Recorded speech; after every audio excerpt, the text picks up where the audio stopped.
Hey, this is Nick Reich with Fordzilla, giving you a walkthrough after the Rush Springs race. It was a pretty awesome event. The course was one of the funnest courses I've ever been on.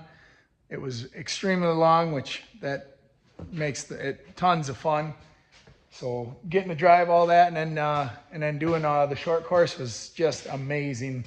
The short course was so much fun doing all the corners and the jumps because it's so out of the ordinary. Also, the hill section of it was pretty extreme. The hill was extremely large, really tall, and surprisingly easy to climb. I didn't think that. I don't think anybody thought that, but it did climb easily.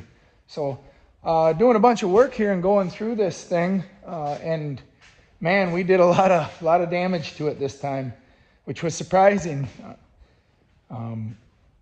I made a little bit of a mistake and I adjusted my shocks backwards at this race. I mean, we all see it I don't think it slowed me down much. It made just much difference. It just beat the buggy that much harder.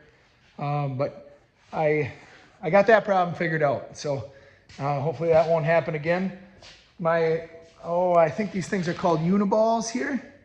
These swivel in here. I cracked both of them on the passenger front side. Oh, I did all sorts of little things here. Axle seals went out. What else? There's a couple things here. Axle seals went out. Oh, somehow I dented my oil pan. That wasn't that big a deal. But just noticing all sorts of little things, all over on the buggy. It really got hit hard. Another big thing that happened was the bearing carrier. The bearing carrier got ripped off.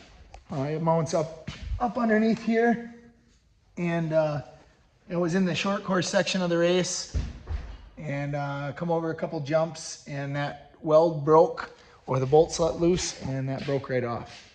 So that was quite the circumstance. I thought the front pinion let go, and of course you're in a race, so when I heard the noise and I heard it was up front, it's gone. When those let go, they're gone anyway, so just kept giving her. But yeah, it was a ton of fun. It's a ton of fun to get another second place. That's really cool. I had a unique circumstance happen.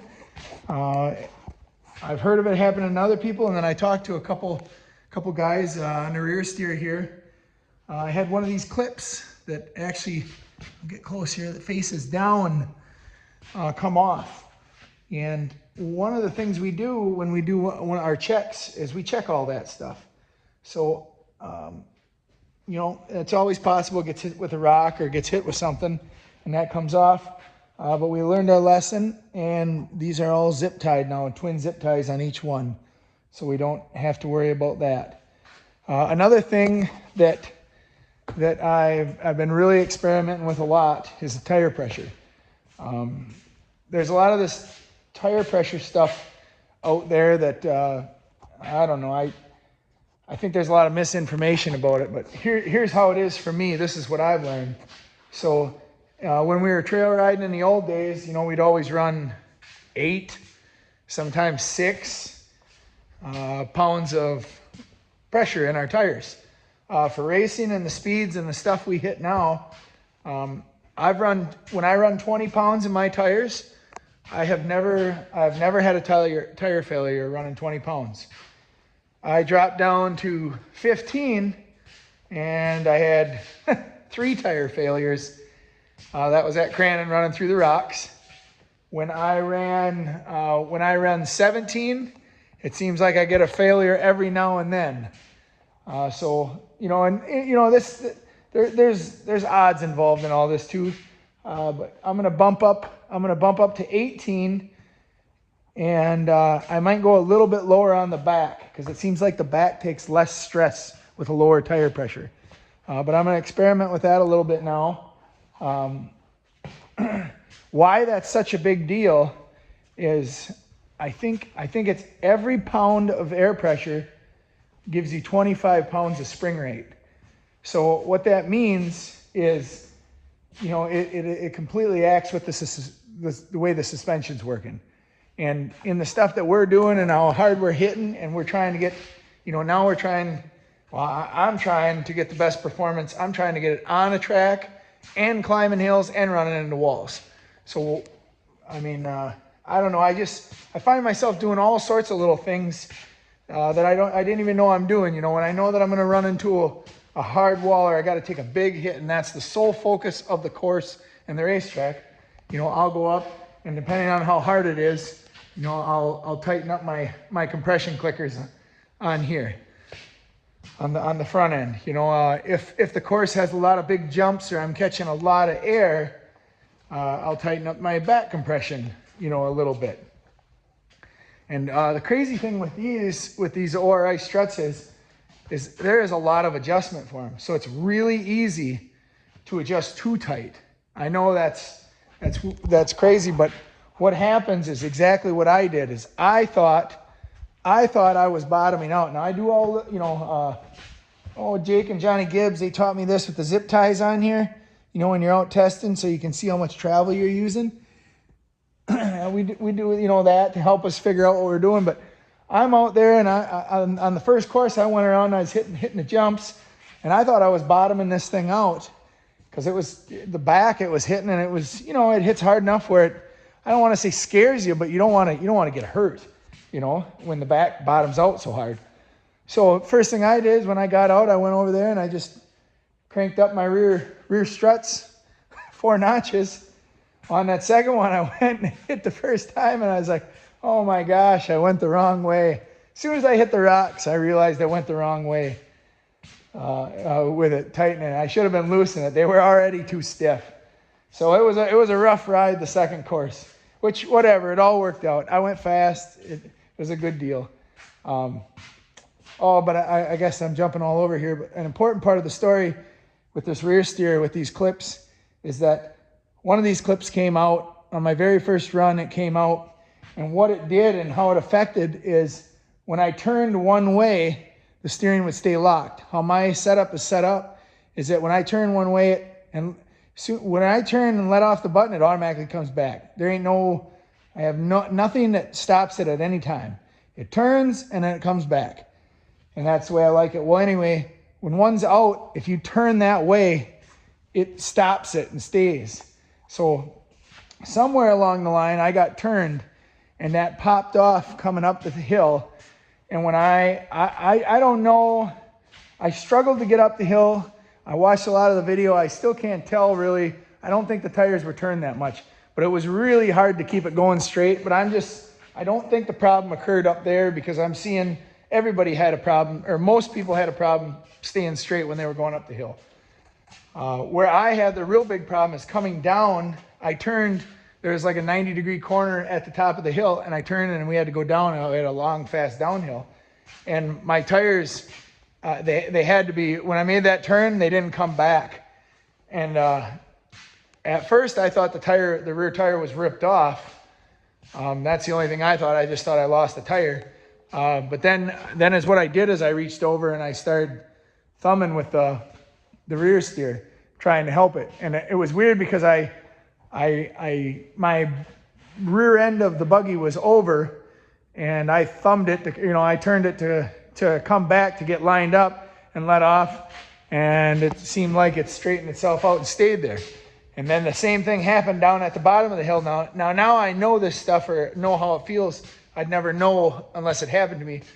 But the same thing happened at the bottom when I made that same, when I turned left with it, with the rear steer, when I turned left with where I was going, and I used the rear steer a little bit, and it stayed, and it threw me off course right past the announcement stand. But whatever, it all worked out. It was a lot of fun. I learned a valuable lesson. I believe people have told me that too, to zip tie those, and I was just always like, oh yeah, I will. I never have. But now they're zip tied. I talked to Timmy. Timmy said the same thing. He said you gotta zip tie those. You never know what can hit them and knock them off, or somebody doesn't like you, or for some reason wants to pull one off, or anything like that. So that's that. What else? New steering wheel. Got a couple of these. Remember I ruined my steering wheel?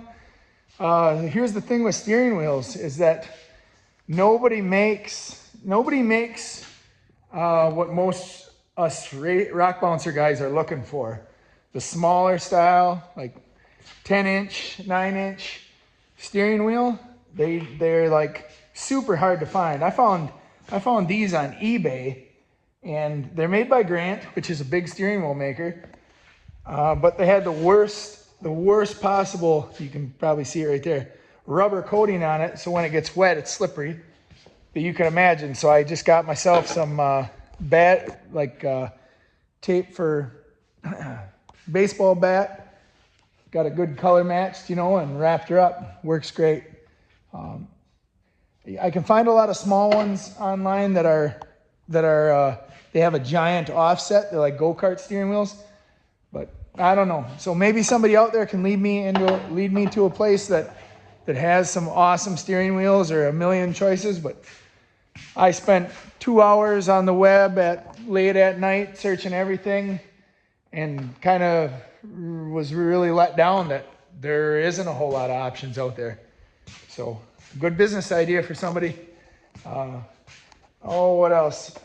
I gotta say something here about my RCV axles. That one of the many parts here on this thing, and I've never had a failure out of my RCVs on this. So I just can't believe, we've had diff failures. We've had motor troubles. We've had transfer case issues, bearings, seals, just about everything. And a lot of it is damage, and cause like that. But people that are into rock bouncing and see what this machine takes, it's just unbelievable that those axles are able to handle that. And the other crazy thing is those are not as big. Those are 40 spline axles, and they're gun drilled. And the gun drilling is an extra thing, but that gives the axle twist and extra strength and all this stuff. But the crazy thing about those axles is that they're not even the largest ones, you can get. You can get, I think, 2 or 3 sizes bigger than those. So it just blows my mind the amount of strength that those offer. Now, granted, the buggy is light, so that's part of it too. But it's awesome when you're breaking these uniballs, cracking them, and shearing off the knuckle bolts and bending your link bars. I mean, you're taking some massive hits, blowing wheels and tires, from the hits. That's big hits, and it just blows my mind that those axles are surviving. Another cool thing I learned here recently is I've been losing seals. Now, I thought I've been running the same seals ever since I got this thing, and every time I take a big hit, so if I take a big hit on the driver's side, all of a sudden I'll see on the way home when it's low, I get it out of the trailer, it's leaking oil out of there. And there's twin seals. There's a cup that holds twin seals in there. Come to find out, I call Spider Tracks, and I'm like, why is this happening? And they said, okay, well, what are you doing? And I told them what I'm doing. And what we end up figuring out, which is pretty simple, I'm just new to this, is that we measured the RCV axles. Well, RCV axles are actually larger in diameter where the seal surface is than what a Spider Tracks axle is. Ding, ding, ding, that's where that come from, is the seal can't withstand the force. It's too tight, and then it rips and leaks. So we got some bigger axle seals coming. It's kind of neat to learn those things. Another crazy thing I noticed is check out this steering stop. I don't know if you can see that. Yeah, right there. Right there. That's actually ripped metal.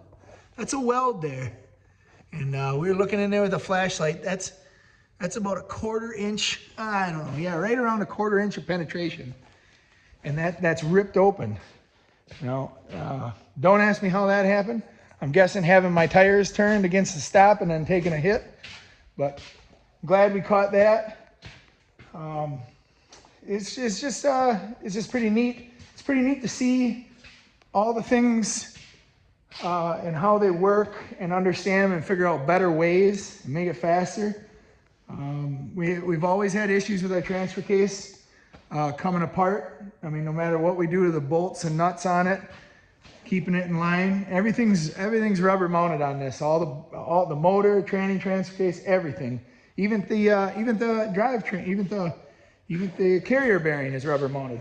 Well, anyway, that helps with vibration and that. But anyway, you know, we talked to a couple guys, and Timmy Cameron, he told us, he says, yeah, that's an issue that happens, and you take these transfer cases out, and you got to blow them out and clean them good, clean the bolt holes good, and red Loctite them. And those bolt holes, they can't have any oil in them, so you got to use, like, you know, a brake cleaner, or like Jake Pike, he said, like starting fluid, because it evaporates quick and it really helps. But you clean them bolts out real good and then red Loctite them. Oh, what else did we do? We made a little bit of a change. I'm still redlining out a lot when I'm in first gear. This motor has plenty of power for first gear, and in my eyes, not enough power for second gear. Now, it'll pull second gear anywhere. You know, it'll pull second gear going up a hill. It don't ever bog down or anything like that. I just like, in my eyes, I would like it to have enough power where if I was in second gear, that it'd just be blowing the tires off. You know, almost hitting rev limiter, but not quite. And yeah, we're nowhere near that. But anyway, so the primary gear is first gear and second. That's all we have. It's a power glide. So something cool that we just did is, since we had the transfer case out, we made an adjustment. We added right around 12 miles an hour of speed to our, well, it'd be our second gear. So just a little adjustment, but we did all the calculations, and we're pretty excited about that. That's going to help the driving ability of first gear, because I'll be able to get more wheel speed and I have the power to turn the tires, and that's the primary gear anyway. Something else that's exciting is we were figuring out with the horsepower and what I have now versus the horsepower of this big motor that's coming from John Casey that's going to go in, and what my gearing is going to be. Holy moly, it's pretty wild. It is really wild. So it's basically double. You know, it's pretty neat. The thing will be like 140 miles an hour. The top speed when we get it, once we get the big motor. So that's pretty neat. What else? There's something else really cool that I wanted to tell you guys. I got a bunch of fire gear from, got some new race. I actually wore out my my racing shoes. I wore them out. I actually, after this weekend, decided to get some fireproof gloves again, some racing gloves. And my buddy Johnny, he's hooking me up with the fireproof neck thing that you wear. What else? We're headed to Crandon this weekend. That's pretty cool. Gonna actually have Woolly Bully down there, and we'll have it up. We'll have the for sale sign on it and everything, and be driving around letting people check that out. We'll also have all our Fordzilla gear for sale down there. You know, sweatshirts, I mean, everything. We have hundreds of items of clothing in Fordzilla to sell down there. Unfortunately, there's no racing in Crandon for us. We'll just be doing recovery. It'll be a bunch of us bouncer guys, myself, Jim Burmeister, Jeremiah Strauss, Danica Strauss, Brody Burmeister, Dylan Schultz, who else?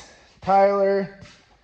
I can't even remember all of them, but there's a lot of bouncer guys coming down there to help do recovery. So that's going to be exciting and fun. Dang, there was something else I wanted to tell you. That's it. If anybody wonders why I'm always doing this, why I'm always in orange safety gear and stuff, it's because I really have a hard time doing this. I have to push to do this, because I just want to go. When I'm done with work, I literally want to go in the house and eat supper and lay down. My day starts normally every day around 4, sometimes 3:30, And a lot of times I'm out in the shop or at least working. Usually we get back here to the shop by 5, 6 o'clock p.m. and I usually end up working till 8 to 10 p.m. on bids and returning customers and billing, returning customer text message and emails, and then do billing and then some bouncer stuff. And this always is, I don't want to say a priority, but this is always something that I want to stay ahead on. For instance, like come home and I know I have broken parts. I want to get those parts ordered. Like my goal was to get them ordered right away Sunday. But of course, I got carried away and celebrating and having a good time over this second place. Never got them ordered. It was 103 degrees on Monday. We worked, and I don't even know if, I don't even think I ordered. I didn't order anything. I ordered like two things because that's all I had time for when I snuck in here to go to the bathroom when we got back, and then now today. I guess I don't even know what day it is. If it's Tuesday, Tuesday is the day that I ordered all the majority of my parts that I needed. So, and you got to do that, because if you don't stay ahead on it, well, you might have parts that are delayed or they don't ship, or you see the emails and they said they're sending them and then they get delayed. Well, pretty soon you're a week out, 2 weeks out, and this thing's been sitting in here in the shop the whole time, broken down. We need to work on other things. So it's important to get that stuff done. You just want to get it done, done right away. Our checklist here of what we go through and maintain, don't know if you can see that. It's getting bigger and bigger and bigger. Just keeps getting bigger and bigger. So overall, a cool part of it is obviously for everybody, the financial ability to be able to buy parts and keep the thing up is a big deal. But what I have noticed is, I don't want to say we're over the hump, but I do notice it's starting to get easier. We've started to identify and know the things that we break and bend or wear out on a regular basis. For instance, we just have multiple sets of transfer case gears here. I think we have four total gearing changes, and with that, that's actually eight different gearing changes. So we can make those adjustments. We have our knuckle bolts that we break. We have our diff cover bolts that get smashed by rocks and ruined. Gaskets for the diff covers when we change them or clean them. Belts. None of this is really high dollar stuff, but at the same time, you just don't have it. But we got all axle seals and just all sorts of stuff that you want to have. Gaskets and header gaskets and the stainless header bolts that vibrate out once in a while. None of that stuff individually is much money, but yeah, it definitely adds up. There's probably $600 or $700 worth of stuff on that wall right there. Just strictly that for this, to keep it, to have it, so when we need it, we got it. And the other thing that you learn is that you can't count on these part suppliers. Oh man, you cannot count on them. So like good ones for me are Busted Knuckle. Jade, you get a big shout out. She always goes out of her way to help me.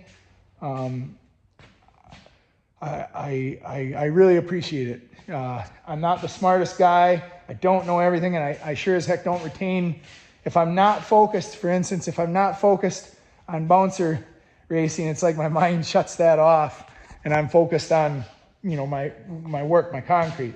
So I'm sure I'm not the easiest guy to work with when I'm ordering parts to get the stuff I want. But Jade, I really appreciate you and all the stuff you do, helping me with parts and everything from Busted Knuckle there. Another company I use all the time is Summit and Speed, and they're just great. It's really cool. Speed is such an awesome company. They do a lot of great stuff for me when I'll order individual parts. And for instance, one example I got for you is I was ordering spacers for the intake, and I didn't know which one was going to work best, and I needed it to be exact. So I ordered, there's like 6 spacers. I ordered all 6 of them, and I put the order in, and it was only moments later, a lady calls me from Speed, and she says, "Hey, Mr. Reich, how you doing? I know you order a lot from us, and you're racing and this and that, and I'm just wondering if this is an air." And I said, "No, it's not an air. I don't know. I don't know which one's going to work best and how they're designed. So I just ordered all of them, and I'll send back." And the lady says, "Oh, well, I can make that a lot easier for you. Instead of billing you for all that, we'll just send you all that stuff. We'll send it to you all, and we'll send a return label, and then you just send back whatever you don't use, and then we'll just bill you for the one item." And it's like, oh my gosh, that's amazing. Yeah, that's great. So companies like that, I mean, that's what makes this sport obtainable and able to do. Another cool upgrade, that was the thing I was trying to remember, is this disc here, this disc brake. It's a dual caliper that goes on here, runs off my transfer case. It's a brake. We are upgrading that. I constantly keep driving faster and faster, and I want better brakes. We've done all the modifications that we can do, like slicing our pads in multiple ways. That gets you more grip. Your pads wear out faster, but it gets you more grip. When Jake built this for me, he put an awesome brake system in it. We just have surpassed the speed of what that was normally. So I want more grip, more power. So we went to a drilled and slotted rotor that's coming. So that'll be another really nice upgrade. Those two things, the diffs are holding up amazing. Really happy with those. What else? I think that's everything. It's a pretty long video, 26 minutes. So I'm gonna get out of here and call it a night. Thank you. Bye-bye.